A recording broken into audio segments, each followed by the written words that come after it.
ऐसा लग रहा है कि ईशा को टाइम गॉड के नाम पर बिग बॉस ने उल्लू बना दिया, क्योंकि सबसे बड़ी पावर तो अब घर वालों के पास में है यार। इधर अविनाश भी खफा हो गए, उनका कहा कि ढक्कन है भाई साहब।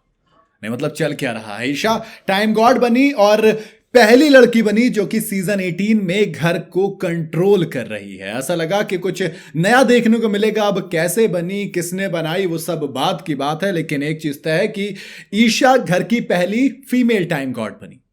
लेकिन बिग बॉस ने क्या किया, एक खेल खेल दिया। कहा कि मतलब अमूमन इस घर के अंदर सबसे बड़ी पावर क्या होती है टाइम गॉड के पास, कि वो राशन कंट्रोल करता है, चाहे विवियन हो, रजत हो या फिर दिग्विजय हो। अरफीन को छोड़ दो, अरफीन को तो सबसे बेकार टाइम गॉड अरफीन ही थे, उनके अलावा कोई नहीं था सबसे बेकार। तो उनके अलावा भैया जितने भी टाइम गॉड बने सबने बड़ा ही शानदार तरीके से राशन को कंट्रोल किया। वरना ड्यूटीज तो आपको पता, मुझे पता है कौन कितनी मानता है किसकी।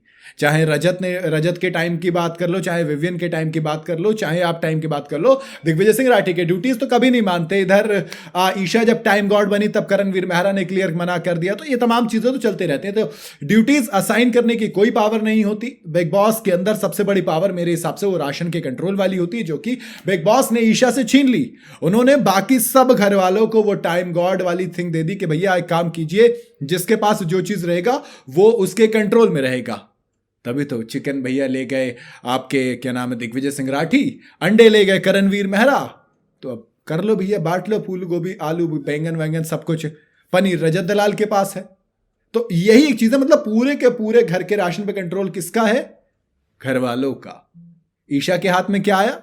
टाई फेस, यानी कि कुछ नहीं आया उनके हाथ में। और कुछ नहीं आने का मतलब है कि आपकी जो सबसे बड़ी पावर थी वो बिग बॉस ने छीन ली। ऊपर से फिर आप अविनाश को जाके बोल रहे हो कि तूने राशन क्यों आगे पास किया, तुझे अपने पास रख लेना चाहिए था, ये वो फलाना ढिमकाना 50 बातें बोली। जिसके बाद उन्होंने कहा कि तुमको लग रहा तुम ही चालाक हो, बाकी सब तो यहां पर ढक्कन बैठे हैं। वो लड़ाई वड़ाई वो बात दूसरी थी, लेकिन वाकई में बिग बॉस ने कहीं ना कहीं तो गेम खेला है।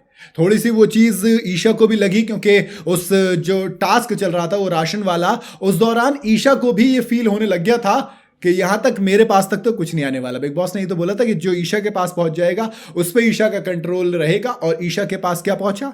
ठेंगा, यानी कि कुछ भी नहीं। अब शुरू में तो ईशा बड़ी मुस्कुरा रही थी, लेकिन जैसे जैसे राशन के जो टास्क था वो आखिर तक पहुंचा, तब तक मामला फिस हो गया। और तब तक ईशा के हाथ में कुछ नहीं आया। वो जो मुंह ऊपर उठ रहा था, हंस रहे थे, वो नीचे लटक गया। और फिर शायद उसकी फ्रस्ट्रेशन वो अविनाश वगैरह पे निकली, वो बात दूसरी थी। लेकिन अगेन मैं थोड़ा सा ज्यादा एक्साइटेड था कि ईशा का टाइम गॉड का जो कार्यकाल होगा वो देखने को मिलेगा। कुछ नए डिसीजंस होंगे, घर में पूरी थोड़े से अलग तरीके का माहौल होगा। लेकिन कुछ खास इतना मजा आ नहीं रहा है, ईशा के टाइम गॉड वाली फील आ नहीं रही है। और बिग बॉस ने ऊपर से हरकतें और करनी शुरू कर दी हैं। तो कहीं ना कहीं ये चीज रियलाइज होगी, एज मुझे हुई है, शायद आप भी कर सकते हैं रियलाइज। हो सकता है आपको भी लगे कि हाँ ईशा को टाइम गॉड के नाम पर सिर्फ उल्लू बनाया गया, बाकी कुछ नहीं। बाकी आपको कुछ और लग रहा हो तो भैया आप मुझे कमेंट में बता सकते हैं। वीडियो अगर आपको पसंद आई हो तो इसे लाइक और शेयर जरूर करें, और जाते जाते चैनल को फॉलो और सब्सक्राइब जरूर करते जाइएगा।